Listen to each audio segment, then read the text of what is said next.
இயேசு கிறிஸ்து நாமத்தினாலே இந்த காலை நேரத்திலே உங்களை இந்த வீடியோவின் வாயிலாக உங்களை வாழ்த்துகிறேன், வரவேற்கிறேன். இன்றைக்கும் தேவனுடைய வார்த்தையை ஒன்று பார்ப்போம்.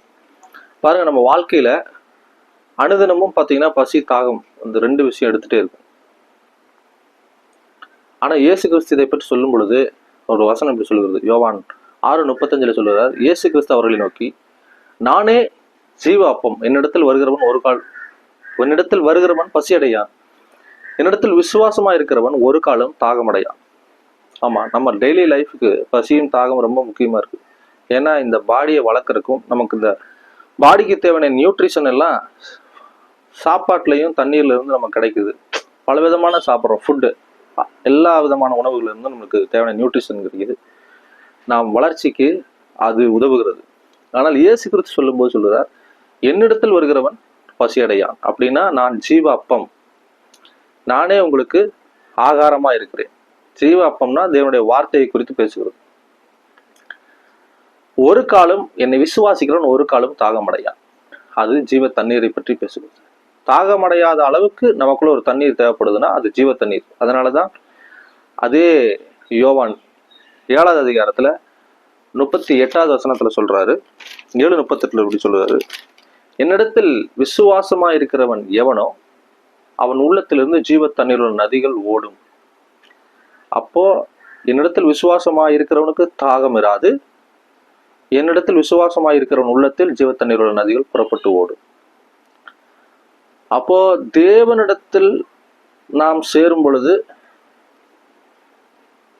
கிறிஸ்துவனிடத்தில் நாம் வரும் பொழுது நமக்கு பசி இருக்காது அப்படின்னு சொல்றாரு. அவரை பற்றின விசுவாசம் தாகம் இல்லாமல் வாழ வைக்கும் அப்படின்னு சொல்லுது. அப்ப இந்த வசனத்துல இருந்து என்ன நமக்கு தெளிவா புரியுது அப்படின்னா, கிறிஸ்துவை பற்றின விசுவாசமே ஆவியானவருடைய பலத்தையும் நிறைவையும் கொண்டு வரும். அப்போ அன்றாட வாழ்க்கையில நம்ம வெற்றி வாழ்க்கை வாழ்வதற்கு சாப்பிட்றதும் குடிக்கிறதும் நம்ம வளர்ச்சிக்கு எதுவா இருக்கலாம். ஆனா பிரச்சனைகளை மேற்கொள்வதற்கு, மற்றவர்களை ஆசீர்வதிப்பதற்கு, நாம ஆசீர்வாதமா வாழ்றதுக்கு ஜீவ தண்ணீர் ரொம்ப முக்கியம். பரிசுத்த ஆவியானவர் மிகவும் முக்கியம். அது தேவனுடைய வார்த்தை மிகவும் முக்கியம். குமாரனை பற்றின விசுவாசம் முக்கியம். திரு-ஏக தேவன், திருத்துவம் ரொம்ப ரொம்ப முக்கியமா இருக்கு. பிதா, குமாரன், பரிசுத்த ஆவியானவர். அதனால சொல்றாரு, நானே ஜீவ அப்பம்.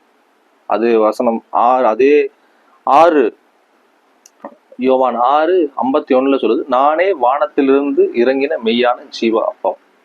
அப்போ நமக்கு ரொம்பவும் முக்கியமானது தேவனுடைய வார்த்தை, இயேசு கிறிஸ்துவை பற்றின விசுவாசம். அந்த விசுவாசம் பரிசுத்த ஆவியானவரின் நிறைவையும் பலத்தையும் நமக்குள்ள கொண்டு வருகிறது. பாருங்க, பேதுருவை பார்த்து சொன்னார், சீசர்களை பார்த்து, வாக்குத்தத்தம் நிறைவேற நீங்கள் காத்திருங்கள். அவர்களெல்லாம் அப்போஸ்தலர் 2ஆம் அதிகாரத்துல ஒருமனப்பட்டு மேல் வீட்டறையில் காத்திருந்தார்கள். பரிசுத்த ஆவியானவர் இறங்கினார், பரிசுத்த ஆவியானவர் எல்லாரும் நிரப்பப்பட்டாங்க.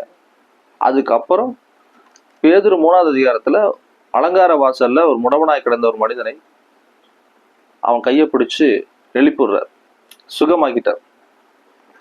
இது எப்படி நடந்ததுன்னு பரிசேயும் சதுசேயும் பிரதான ஆசிரியர்கிட்ட பேதுரு பேசும்போது சொல்கிறார்.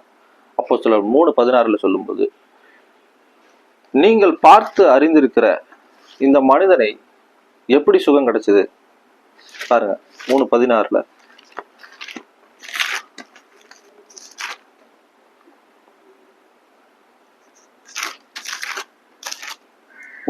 அவருடைய நாமத்தை பற்றும் விசுவாசத்தினாலே அவருடைய நாமமே நீங்கள் பார்த்து அறிந்திருக்கிற இவனை பலப்படுத்தினது. அவரால் உண்டாகிய விசுவாசமே உங்கள் எல்லோருக்கும் முன்பாக இந்த சர்வாங்க சுகத்தை கொடுத்தது.